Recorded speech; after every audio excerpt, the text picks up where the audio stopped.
बिस्मिल्लाहिर्रहमानिर्रहीम।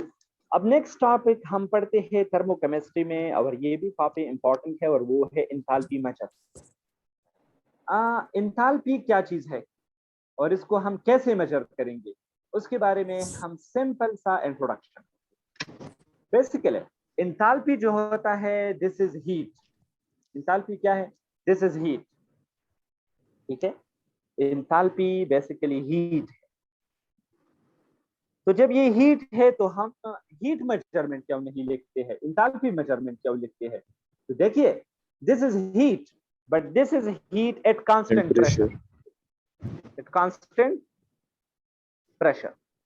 जब आप किसी सिस्टम की हीट कांस्टेंट प्रेशर पर मेजर कर रहा है, ठीक है, तो इस फिनोमेना को हम कहते हैं इंथाल्पी। इस फिनोमेना को हम क्या कहते हैं? इंथाल्पी कहते हैं, मतलब हीट एट कांस्टेंट प्रेशर। तो देखिए, कल मैंने आपको बताया भी था और फिर आपको एक्सप्लेन भी किया था कि हीट को कॉमन लाइफ में, आम लाइफ में हम क्यू से रिप्रेजेंट करते हैं या सिंपल क्यू से रिप्रेजेंट करते हैं। लेकिन जब आप हीट एट कांस्टेंट प्रेशर की बात करते हैं, तो क्या इस क्यू के साथ हम पी लगा सकते हैं? क्यू पी, क्यू पी, इसका मतलब हो गया heat at constant pressure. Heat at constant pressure. देखिए, जब आप किसी चीज को एक कांस्टेंट चीज पर स्टडी कर रहे हैं, तो आप क्या करेंगे? आप उस क्वांटिटी को लिखेंगे, और जो कांस्टेंट आप रख रहे हैं उसको थोड़ा सा सबस्क्रिप्ट में जो है छोटा सा लिखेंगे। सपोज मैं कहता हूँ हीट एट कांस्टेंट हारिस, तो इधर में क्यू के साथ, क्यू के पी की जगह छोटा सा क्या लगाऊंगा? शाबाश। एच। मैं उसके साथ छोटा सा एच लगाऊंगा, या जो है ना वो हारिस लगाऊंगा। अब देखिए, इस इंथाल्पी को हम एक स्पेशल सिंबल से रिप्रेजेंट करते हैं, और वो होता है एच। ठीक है, इंथाल्पी को हम किस चीज से मेजर करते हैं? एच से। एच के साथ पी लिखना, ये चीज है, छोड़ो। ये हो गया इंथाल्पी का साइन, डेल्टा एच। जहां कहीं भी आप डेल्टा एच को देखेंगे तो आपने जहन में लाना है इंथाल्पी। अब ये इंथाल्पी अब रिएक्शन हो सकता है, ये इंथाल्पी ऑफ कंबस्टन हो सकता है, ये इंथाल्पी ऑफ एटोमाइजेशन, ये इंथाल्पी ऑफ सॉल्यूशन, ये इंथाल्पी ऑफ कंबस्टन, न्यूट्रलाइजेशन, कुछ भी हो सकता है। ठीक है, परसों मैंने आपके साथ ये सारे इंथाल्पीज जो है वो डिस्कस किए थे। ठीक है, अब आते हैं अपने टॉपिक की तरफ। ये जो इंथाल्पी मेजरमेंट होता है, ये जो हीट मेजरमेंट होता है, इसको हम कैसे करेंगे? तो अपने साथ नोट करो, इसके लिए वी हैव टू मेथड्स। हमारे साथ दो तरीके हैं। We have two methods. हमारे साथ दो मेथड्स है, दो। ठीक है, इसमें एक मेथड होता है, कौन सा?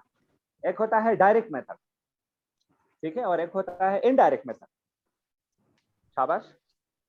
एक होता है डायरेक्ट मेथड, ये एमसीक्यूज है, और एक होता है इनडायरेक्ट मेथड।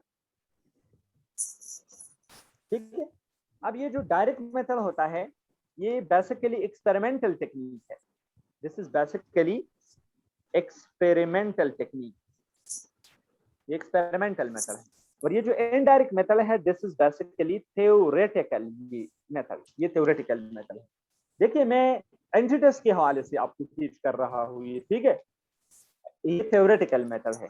इसके साथ साथ अपने साथ एक और पॉइंट में लिखो, और वो ये है, ये जो डायरेक्ट मेथड है, इसको मोस्टली हम सिंगल स्टेप प्रोसेस जो होते हैं, ऐसे प्रोसेसेस, ऐसे चेंजेस जो सिंगल स्टेप होते हैं, ये उनके लिए हम यूज करते हैं।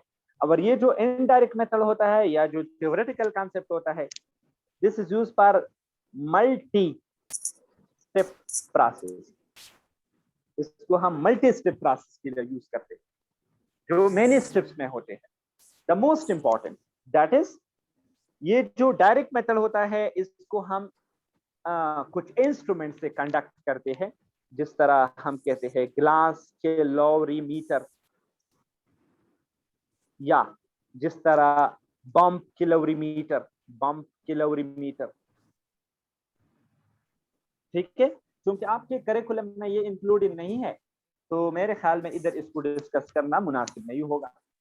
थोड़ा बहुत डिस्कस करूंगा, लेकिन इतना ज्यादा डिस्कस करने की जरूरत नहीं है। और ये जो इनडायरेक्ट मेथड है, ये हम कंडक्ट करते हैं हिसेस लॉ से। किस चीज से? हिसेस लॉ से।